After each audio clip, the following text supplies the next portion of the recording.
Halo teman-teman, gimana kabarnya nih? Semoga sehat selalu ya.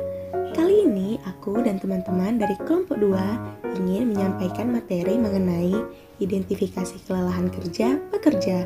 Sebelum lanjut ke materinya, aku mau kenalin teman-teman dari kelompok 2 lebih dahulu ya, yaitu Alexander Jonathan, Dita Farika, Riko Prayuda, Vini Vicia Purba, Rika Amanda Safitri, Anisha Fahira Putri, Sarwa Haifa, Selvi Dwi Yolanda, Ayu Septianti, Nadifa Risti Samara, dan Aprilia Nurhanisa. Buat teman-teman semua, tonton terus ya videonya dan semoga bermanfaat. Enjoy this video!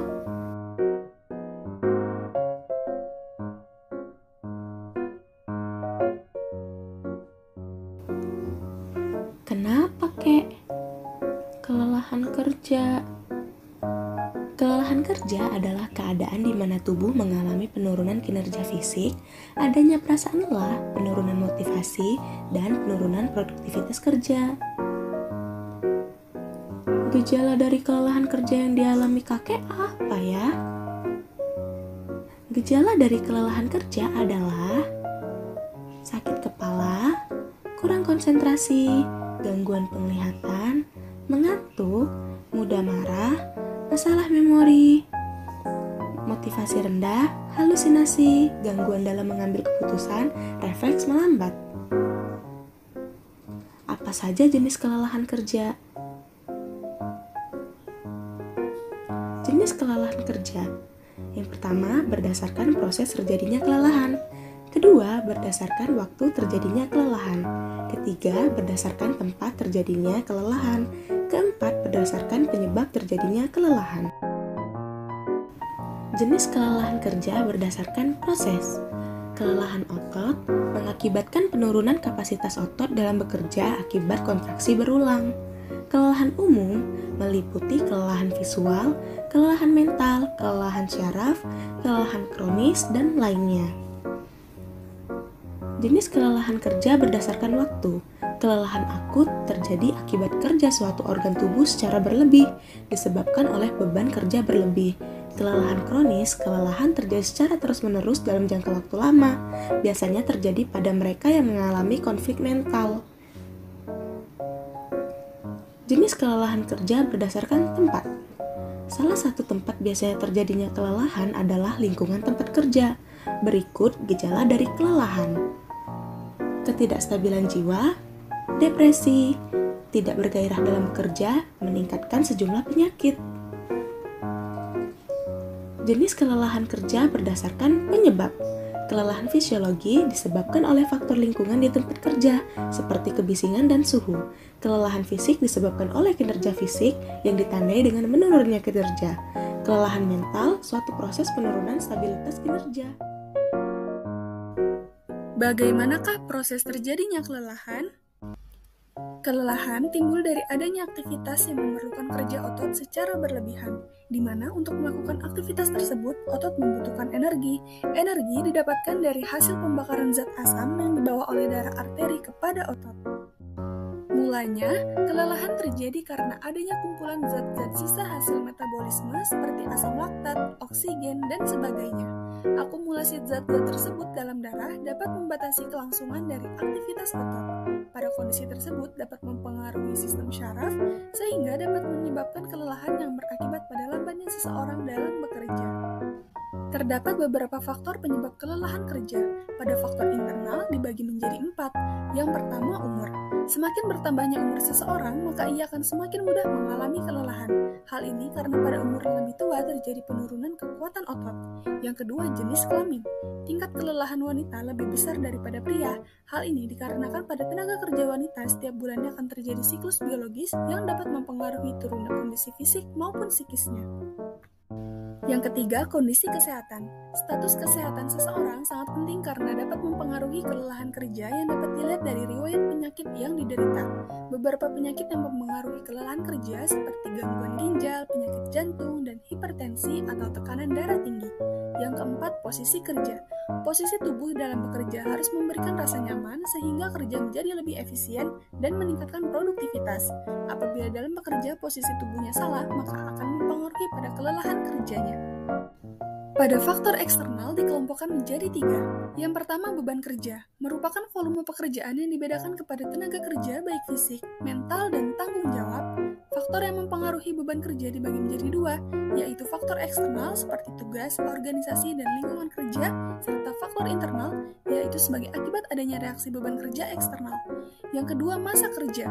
Semakin lama masa kerja seseorang, maka semakin tinggi juga tingkat kejenuhannya. Yang ketiga, lingkungan kerja, merupakan kehidupan sosial, psikologi, dan fisik dalam perusahaan yang berpengaruh terhadap pekerja dalam menjalankan tugasnya.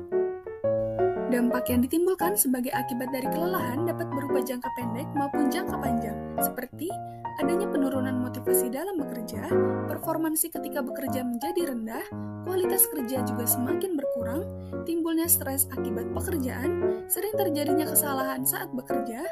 Pada pekerja yang sering terpapar bahan-bahan kimia dapat terjadi pertukaran struktur kimia pada darah dan urin, dapat menyebabkan cedera, serta dapat menimbulkan terjadinya kecelakaan akibat pekerjaan. Pengukuran tingkat kelelahan dapat dilakukan dalam beberapa tahap. Yang pertama, pengukuran kecepatan denyut pada jantung. Yang kedua, pengukuran kecepatan pada pernapasan. Yang ketiga, pengukuran pada tekanan darah. Yang keempat, menghitung banyaknya pengkonsumsian kadar oksigen. Yang kelima, menghitung pertukaran suhu tubuh. Yang keenam, pertukaran struktur kimia pada darah dan urin. Yang ketujuh, jumlah karbon dioksida yang terhirup.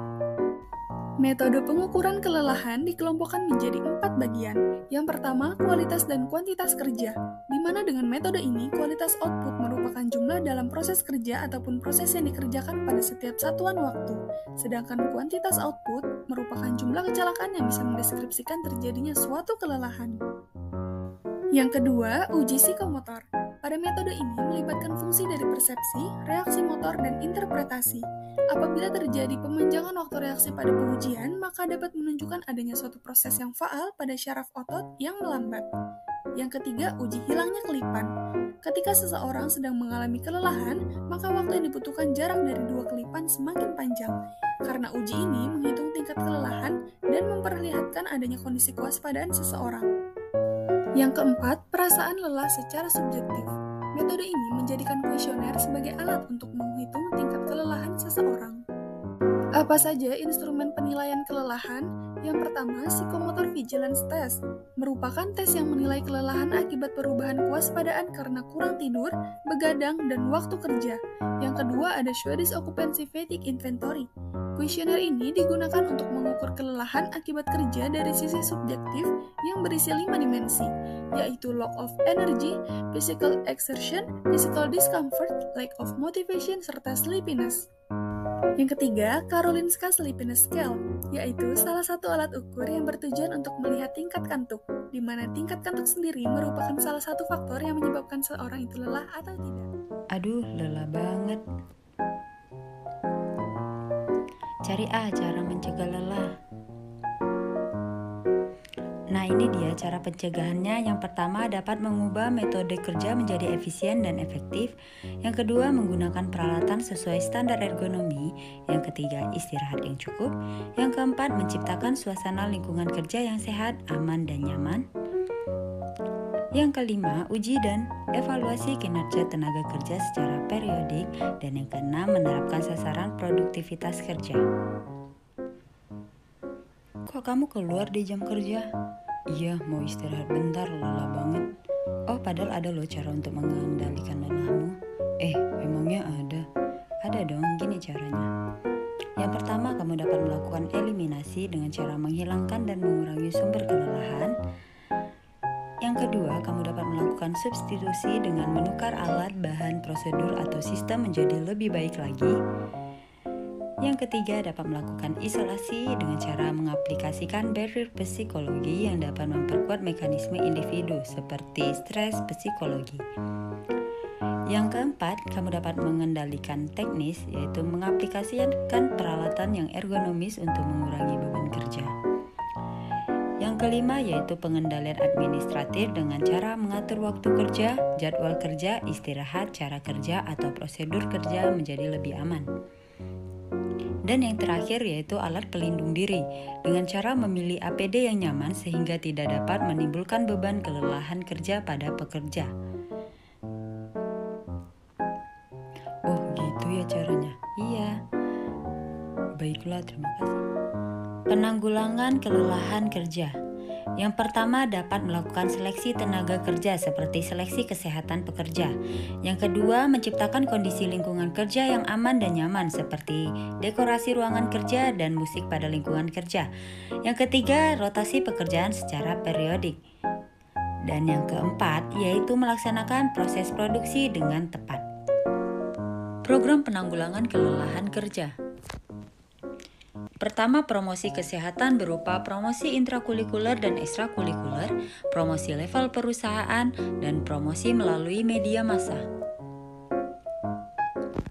Yang kedua yaitu pencegahan kelelahan kerja, dengan cara menekankan faktor negatif dan meningkatkan faktor positif pada kerja. Ketiga, pengobatan kelelahan kerja dengan pemberian obat terapi kognitif, bimbingan mental, dan perbaikan gizi.